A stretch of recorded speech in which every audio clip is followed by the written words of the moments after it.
যে কোনো ভবিষ্যৎ ইলেকশনে মোদির দল স্থানীয় মানে আপনার স্টেট পর্যায়ে বলেন আর সেন্ট্রালি যখন আসবে তার অবস্থা খুব একটা ভালো না। তো সেই পরিস্থিতিতে সে যে কোনো গেম খেলার জন্য প্রস্তুত আছে। তারা যদি যুদ্ধটাকে আরেকটু এগিয়ে নিয়ে যেতে চায়, পাকিস্তান কি পরিমাণে রিটালিয়েট করবে ভারত জানে না। সত্যিকার অর্থে যদি রিটালিয়েশনটা ভারতের জন্য আরো বেশি ক্ষতিকারক, অলরেডি কিন্তু লজ্জাজনক এবং ক্ষতিকারক হয়েছে মিলিটারিলি এবং ইন্টারন্যাশনাল ইমেজ ওয়াইজ। তিনি প্রধান আদেশ দিবে যে তোমরা প্রত্যেকে নিজের নিজের এলাকায় যাও, তোমরা এলাকা রেকগনাইজেন্স করো, বুঝো এবং তোমাদের নিজেদের লিমিটেশন ক্যাপাসিটি মানে তোমাদের ক্ষমতা এবং দুর্বলতাটা গুলা জানাও, যাতে আমরা এটার জন্য ব্যবস্থা নিতে পারি। যদি শেষ কথাটা প্রথম বলতে হয় তাহলে বলতে হবে যে অ্যাবসলিউটলি দুইটা দেশই বা বিশেষ করে ভারত আভ্যন্তরীণ পলিটিক্যাল অ্যাডভান্টেজ নেওয়ার জন্যই এই যুদ্ধটা বাতিয়েছে এবং সেটা পরিকল্পিতভাবে, এবং এটার মধ্যে পাকিস্তানেরও কিছুটা ইন্ধন আছে বলে আমি মনে করি। এটা আমি পরে এক্সপ্লেন করব। বিষয়টা হচ্ছে যে এই এই সরকার, মোদী সরকার আসার পরে, হিন্দুত্ববাদ সরকার আসার পরে তাদের প্রায়োরিটি হচ্ছে ভারতকে সম্পূর্ণ হিন্দু রাষ্ট্র হিসেবে প্রতিষ্ঠিত করা এবং তাদের সকল মাইনরিটিদেরকে তারা পারলে বলে দেয় যে তোমরা দেশ ছেড়ে চলে যাও, এটা শুধু হিন্দুদের রাষ্ট্র। এবং সেই পরিপ্রেক্ষিতে বিশেষ করে তাদের এক নম্বর শত্রু হচ্ছে মুসলমান। এবং আমরা যদি এই অপারেশনের নামটা দেখি, এটার নামটা হচ্ছে সিঁদুর, এবং এই মেইন টার্গেট যেটা দেখছি তারা বলছে 9টা টার্গেটে তারা হিট করছে এবং মেনি অফ দেম আর মস্ক, মসজিদ, নামাজরত অবস্থায় মানুষ মারা গেছে, আহত হয়েছে। এই জিনিসগুলোর সাথে তাদের ওই হিন্দুত্ববাদী কার্যক্রমের একটা মিল আছে বলে বলে আমি,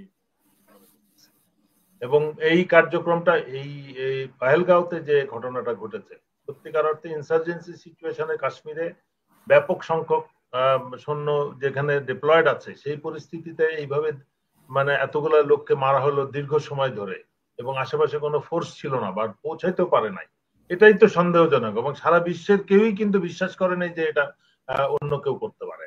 আর ইনসার্জেন্সি সিচুয়েশনে যে কোনো ইনসার্জেন্সি দল এটা করতে পারে, তার জন্য কোনো রাষ্ট্রীয় ভাবে কাউকে, তার মানে আমাদের হিল ট্র্যাক্সে কোনো চাকমারা কোনো দুর্ঘটনা ঘটালে, বোমা ফাটালে, কোথাও গুলিগোলা করলে কি আমরা কি ভারত আক্রমণ করবো নাকি? এই প্রশ্ন স্বাভাবিকভাবে যে কেউ করতে পারে। সেই হিসেবে আমি মনে করি যে অ্যাবসলিউটলি গায়ে পায়ে পা বাঁধিয়ে ঝগড়া করা যেরকম, আমি আমার রাজনৈতিক একটা উদ্দেশ্য হাসিল করতে চাই, যেটা বিশেষ করে এই অবস্থাতে মোদীর রাজনৈতিক অবস্থা ইন্টারনালি খুব একটা সুবিধার না। বিহারের যে ইলেকশনটা চলতেছে প্লাস চীনের সাথে পাকিস্তানের সাথে যে সম্পর্কটা, এটাও স্বাভাবিক না। ভারত বাংলাদেশের সাথে তার সম্পর্ক, ব্যবসা সবকিছুই নষ্ট হয়ে গেছে এই জুলাই 24-এর পর। সেই পরিস্থিতিতে মোদির অবস্থান মোটেও ভালো না ভারতের ভিতরে আভ্যন্তরীণ ভাবে। সুতরাং যে কোনো ভবিষ্যৎ ইলেকশনে মোদির দল স্থানীয় মানে আপনার স্টেট পর্যায়ে বলেন আর সেন্ট্রালি যখন আসবে তার অবস্থা খুব একটা ভালো না।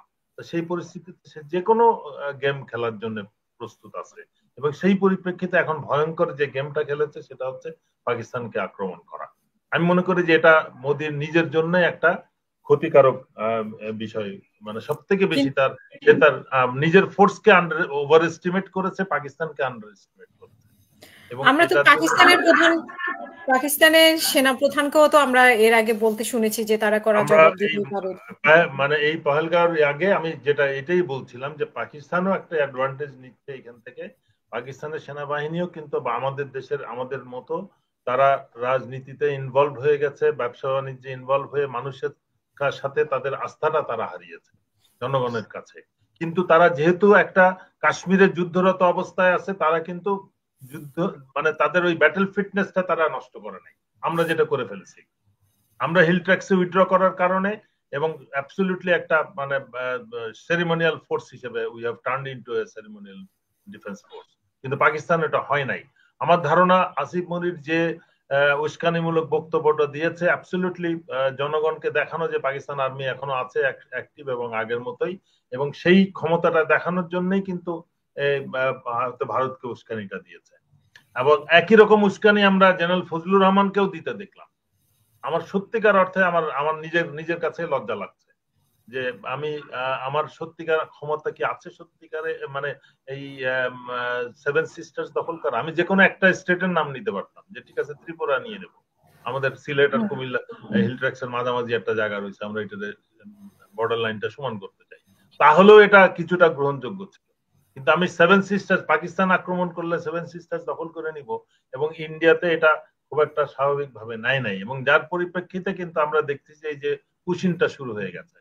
আরেকটা যেটা চিন্তার বিষয় সেটা হচ্ছে পশ্চিম বাংলায় কিন্তু আপনার সমস্ত ভারতব্যাপী এই সিভিল ডিফেন্স রিহার্সেল চলতেছে, প্র্যাকটিস করছে জনগণ, কিন্তু পশ্চিম বাংলার কলকাতাতে হচ্ছে না, কিন্তু তারা করছে উত্তর দিনাজপুরে আমাদের চিকেন নেকের কাছে, মানে ভারতের চিকেন নেক যেটা, ওই এলাকায় তারা রীতিমতন ব্ল্যাক আউট প্র্যাকটিস করছে এবং জনগণ কিভাবে এয়ার রেড বা যুদ্ধ পরিস্থিতিতে, তাদের আশঙ্কা হচ্ছে যে তারা যদি যুদ্ধটাকে আরেকটু এগিয়ে নিয়ে যেতে চায়, পাকিস্তান কি পরিমাণে রিটালিয়েট করবে ভারত জানে না।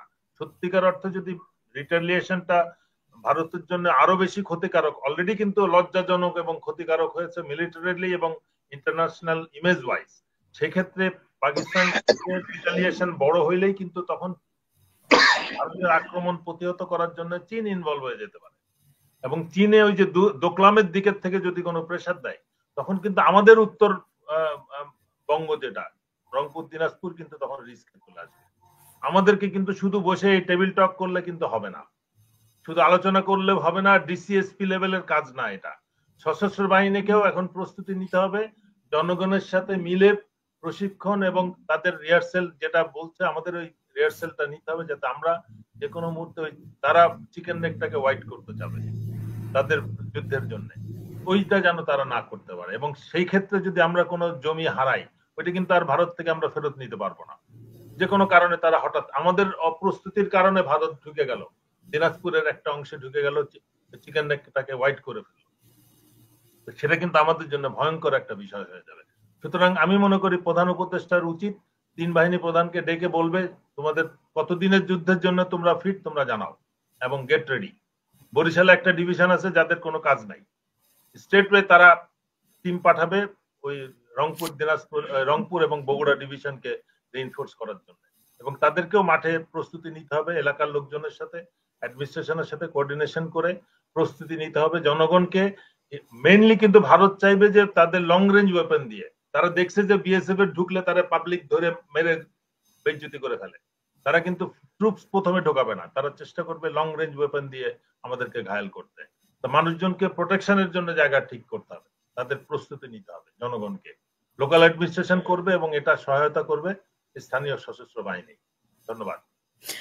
এখানে ডক্টর ইউনূস যে বলেছিলেন যুদ্ধের জন্য প্রস্তুতি রাখতে, তো সেটা নিয়েও তো উনি একটা তোপের মুখে পড়েছেন, উনি কেন যুদ্ধের কথা তোপের মুখে পড়েন না, উনি হয়তো আন্দাজ করেছেন এবং বুঝেছিলেন যে এরকম একটা সিচুয়েশন হতে যাচ্ছে, এবং এটাতে বলার উদ্দেশ্য কিন্তু সশস্ত্র বাহিনীকে সতর্ক করা যে তুমি তোমার নিজের অবস্থা আগে যাচাই করো, বুঝো যে তোমার কি ক্যাপাসিটি আছে, হোয়াট আর ইউর। এখানে ক্যাপাসিটি বলতে কিন্তু আমি বুঝবো যে আমার কতদিনের জন্য আমার যুদ্ধ করার ক্ষমতা আমার আছে, আমার খাবার দাবার রসদ সবকিছু আমার মেনলি মোস্টলি আমরা জনগণ কিন্তু জানে না যে আমাদের সশস্ত্র বাহিনীর লিমিটেশন কি, আর আমাদের শত্রু ভারত কিন্তু ঠিকই জানে আমাদের লিমিটেশন হচ্ছে স্মল আর্মসের উপরে সবকিছু আমাদেরকে ইম্পোর্ট করতে হয়। আমাদের 3 দিনও কি আমরা যুদ্ধ করতে পারবো, এটা আমাদের ভাবতে হবে, আমাদেরকে এখন বুঝতে হবে, এটাতে অস্বীকার করার কিছু নেই। জনগণকে আমরা ধোকার মধ্যে রাখতে পারবো না, দেশবাসীকে জানতে হবে। উনি এটা খোলাসা করেননি কেন? উনি শুধু যুদ্ধের প্রস্তুতির জন্য বলেছেন, কি কিসের জন্য উনি ইঙ্গিত ওইটুকুই যথেষ্ট আমি মনে করি। মানে ডিফেন্স মিনিস্টার বলেন আর প্রধান উপদেষ্টা বলেন, সরকার প্রধান হিসেবে উনি যেটুকু বলেছেন ওইটাই কিন্তু মেসেজ। এরপরে কিন্তু আর্মির মধ্যে ডিফেন্স ফোর্সের মধ্যে আমরা এটাকে বলি ব্যাটল প্রসিজিওর, ওইটা শোনার সাথে সাথে কিন্তু তিন বাহিনী প্রধান আদেশ দিবে যে তোমরা প্রত্যেকের নিজের নিজের এলাকায় যাও, তোমরা এলাকা রেকগনাইজেন্স করো, বুঝো এবং তোমাদের নিজেদের লিমিটেশনস ক্যাপাসিটি মানে তোমাদের ক্ষমতা এবং দুর্বলতাটা গুলা জানাও, যাতে আমরা এটার জন্য ব্যবস্থা নিতে পারি। প্রত্যেক কমান্ডার কিন্তু তাদের নিজ নিজ অবস্থান, তাদের এরিয়া অফ রেসপন্সিবিলিটি বলে যেটা, ওই এলাকায় যাবে এবং তারা ওইখানে বুঝবে যে তাদেরকে ওখানে যদি ডিপ্লয় করতে হয় তাদের কি সুবিধা কি অসুবিধা, ওখানে কতদিন তাদের অ্যামুনেশন স্টোরে কতটুকু অ্যামুনেশন আছে, কয়দিনের জন্য যুদ্ধ করার জন্য, বা কি আছে কি নাই। এবং সেটা ঢাকায় রাজেন্দ্রপুরে আমার 10 লাখ অ্যামুনেশন থাকলে তো আর্টিলারি অ্যামুনেশন থাকলে লাভ নাই, যুদ্ধ শুরু হলে ওই যমুনা ব্রিজ থাকবে না, এই অ্যামুনিশন আমাকে সামনে নিয়ে যেতে হবে। আমাদের সমস্ত কিছু রসদ সামগ্রী যা কিছু আছে আমাদেরকে ওইভাবে স্টোরেজটা বাড়াইতে হবে এলাকা ভিত্তিক। এখনই সময় কিন্তু এইগুলো প্রস্তুতি নেওয়া। আমরা কিন্তু যুদ্ধের মধ্যে যাই নাই, কিন্তু যুদ্ধ শুরু হয়ে গেলে তখন আর প্রস্তুতি নিতে পারবো না। এবং এটা আমি মনে করি সশস্ত্র বাহিনী নিজেই এটা করতে পারবে। এই সমস্ত অ্যারেঞ্জমেন্ট গুলো করা, তাদের যথেষ্ট ব্যবসা ট্যাবসা করে অনেক টাকা পয়সা কামাইছে, ওই সমস্ত অর্থ দিয়ে স্টোরেজ করবে এবং তারা এই সমস্ত তাদের নিজেদের সেফটির জন্য ব্যবস্থা করবে। না, আমরা এক্ষেত্রে আমরা কিন্তু সেনাপ্রধানকে অনেকদিন ধরে কোনো কথা শুনছি না ওনার, মানে এই যে এত কিছু হচ্ছে, বিশেষ করে আবার করিডোরের ক্ষেত্রেও বলা হচ্ছে যে করিডোর নিয়ে একটা কিছু হতে পারে, সেখানেও এক ধরনের যুদ্ধ পরিস্থিতি তৈরি হতে পারে, সেই পরিস্থিতিকে ইঙ্গিত করেছেন। আপনার কাছে কি মনে হয়? করিডোর তো এখন টোটালি অফ করে দিতে হবে। This is a close subject. Corridor নিয়ে কোনো আলাপই হবে না।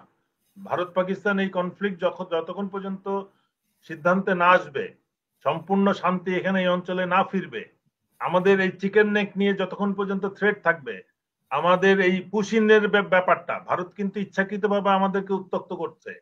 এই যে একদিকে হচ্ছে আমাদের চিকেন নেক যেটা বলে ফেনী রিভার আর ফেনী ব্রিজ যেটা, আর ওদের চিকেন নেক হচ্ছে আমাদের ওই উত্তরাঞ্চলে, ওই দুইটাতেই তারা কিন্তু সুড়সুড়ি দিচ্ছে।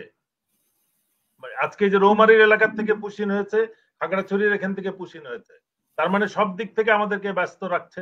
এইখানে যদি সত্যিকার অর্থে কোনো ট্রুপস মুভমেন্ট হয়, আমাদের কিন্তু ক্যাপাসিটি আছে কিনা সেটা এখনই যাচাই করতে হবে এবং এটার জন্য নিরাপত্তামূলক ব্যবস্থা নিতে হবে। না হলে কিন্তু সশস্ত্র বাহিনীর যে কমান্ডার আছে তারা দায়ী থাকবে, তারা তাদের নিজের পরিস্থিতি সিকিউরিটি সিচুয়েশন যাচাই করতে ব্যর্থ হয়েছে। আরেকটা প্রশ্ন ছিল আপনার কাছে, যে আমরা তিন বাহিনী প্রধান বা জেনারেল ওয়াকার বা সেনা প্রধানের কাছ থেকে কোনো বক্তব্য পাচ্ছি না, যদি উনি দেশের বাইরে আছেন, আমার মনে যতটুকু জানি যে উনি কাতারে আছেন। এখানেই থাকুক, উনি যদি চান্দেও থাকেন ওখান থেকে স্টেটমেন্ট দিতে হবে। কিন্তু কোনো স্টেটমেন্ট জানাইতে হবে সশস্ত্র বাহিনী কতদিনের জন্য যুদ্ধ করতে পারবে, প্রস্তুত কিনা, মিশন থেকে ইউএন মিশন থেকে ফোর্স ফেরত আসতে হবে কিনা। আমাদের একটা প্রায় 1 ডিভিশন প্লাস বলতে প্রায় 2 ডিভিশন ফোর্স বাইরে রয়েছে। আমি কি অন্য দেশের শান্তি রক্ষা করব না আমাদের নিজের দেশের স্বাধীনতা সার্বভৌমত্ব রক্ষা করব?